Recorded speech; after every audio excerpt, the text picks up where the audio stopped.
அனைத்து தமிழ் மொழி இலக்கண பற்றாளர்களுக்கும் இலக்கிய ஆர்வலர்களுக்கும் இந்நேர வந்தனத்தை தெரிவித்துக் கொள்கின்றேன். வணக்கம்.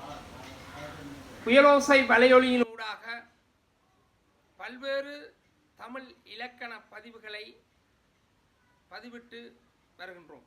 அந்த வகையில் புணர்ச்சி விதிகள் பற்றி கிட்டத்தட்ட 30க்கு மேற்பட்ட பதிவுகளை இட்டிருக்கின்றோம். சுருக்கமாகவும் மிகவும் தெளிவாகவும் காத்திரமான பதிவுகளை நாம் பதிவிட்டிருக்கின்றோம். அந்த வகையில் புணர்ச்சி விதிகளுடைய இறுதி கட்டமாக ஜகர ஈறு என்ற தலைப்பில் சில புணர்ச்சி அடிப்படையிலான சில சொற்களை இங்கு குறிப்பிட இருக்கின்றோம். நாம் பயன்படுத்துகின்ற மொழியிலே செம்மையும் தேர்ச்சியும் நேர்த்தியும் பயன்பாடும் பிரயோகமும் இருக்க வேண்டும் என்றால் நாம் பேசுகின்ற மொழியிலும் எழுதுகின்ற மொழியிலும் தெளிவும் நேர்த்தியும் நிதர்சனமும் இருக்க வேண்டும்.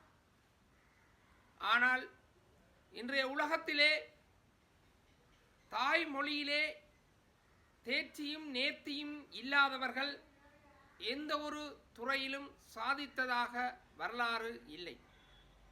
இதை அடிப்படையாக வைத்துத்தான் Mahatma Gandhi, Rabindranath Tagore, Einstein, Newton, Abraham Lincoln, Abdul Kalam போன்றவர்கள் தாய்மொழியினுடைய முக்கியத்துவத்தை உணர்த்தி இருக்கின்றார்கள்.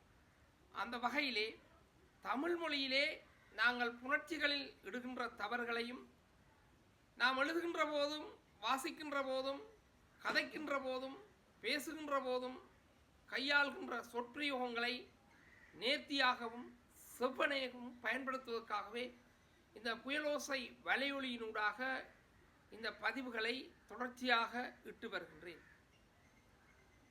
பல வருடங்களாக இந்த புயலோசை வலையொலியினூடாக இந்த பதிவுகளை இடுவதற்கு வாசகர்களாகிய நீங்களும் சந்தாதாரர்களும் நேயர்களும் பார்வையாளர்களும் அதாவது கேட்பவர்களும் செவிவழியாக அதை கேட்டு பயனடைவர்களும் மாணவர்களும் ஆசிரியர்களும் கல்வியலாளர்களும் தரும் இனிய பங்களிப்பே ஆகும். அந்த வகையிலே இன்று நாம் ஜகர ஈறு என்ற அடிப்படையாக வைத்து அந்த புணர்ச்சி விதியை பார்க்கிறோம்.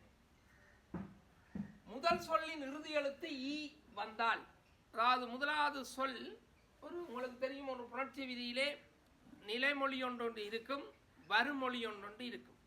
ஆகவே நிலைமொழி முதல் சொல்லின் இறுதி எழுத்து ஈ என்று வந்தால், ஈ என்ற எழுத்து வந்தால் சொல்லின் முதல் எழுத்து மிகும். அதாவது சொல்லினுடைய முதல் எழுத்து என்ன தெரியுமா? சொல்லின் முதல் எழுத்து இங்கால் வருகின்ற வருமொழியில் வருகின்ற முதல் எழுத்து மிகும். பாருங்க, மெய்சக பொருள் மெய்ப்பொருள், மெய்சக பொருள் மெய்ப்பொருள், வாய்சக கொழுப்பு வாய்க்கொழுப்பு வாய்க்கொழுப்பு. பாருங்க, நாங்கள் சொல்லுவோம், சில நாங்கள் பயன்பாட்டிலே சொல்லுவோம் வாய் கொழுப்பு, ஆனால் உண்மை என்ன? வாய்க்கொழுப்பு. செய்சக நன்றி செய் நன்றி,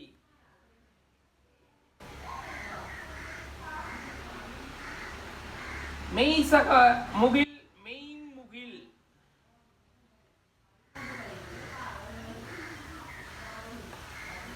வாய்சக கால் வாய்க்கால்,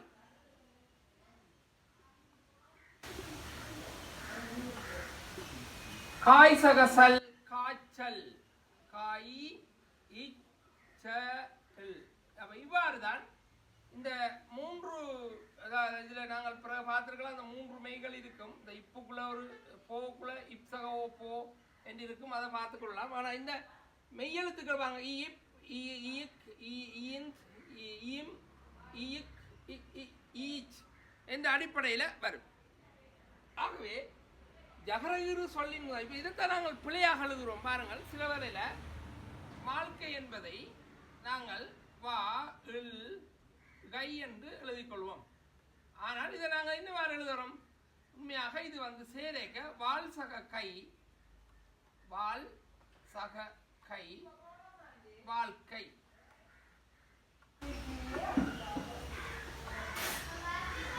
இதுதான் சரியானது, இது பிழையானதாக நாங்கள் எழுதிக் கொள்கிறோம். ஆகவே இந்த இடத்திலே அதாவது ஜகர ஈறு பாருங்கள், இதுக்கும் ஒரு இல்லாக இருக்கும். ஜகர ஈரோட இந்த இல்லோட வந்தாலும் இவ்வாறு இந்த 3 எழுத்து சில இடங்களில் வரும் என்பதை நாங்கள் பார்த்து கொள்ள வேண்டும்.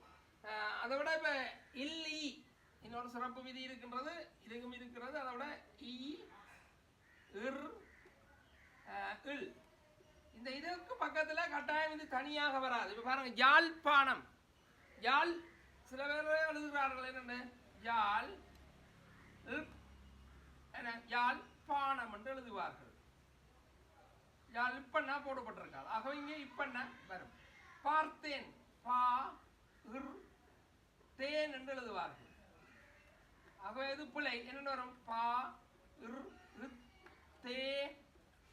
அப்ப இதுவும் சிறப்பாக 3 இ இல் என்று வரைக்க பக்கத்தில் இன்னும் ஒரு மெய்யெழுத்தை பெற்று வரும் என்பதை இலக்கண விதியாக இருக்கின்றது. நாங்கள் அடுத்தடுத்த பதிவுகளில் இதனுடைய விரிவை பார்ப்போம்.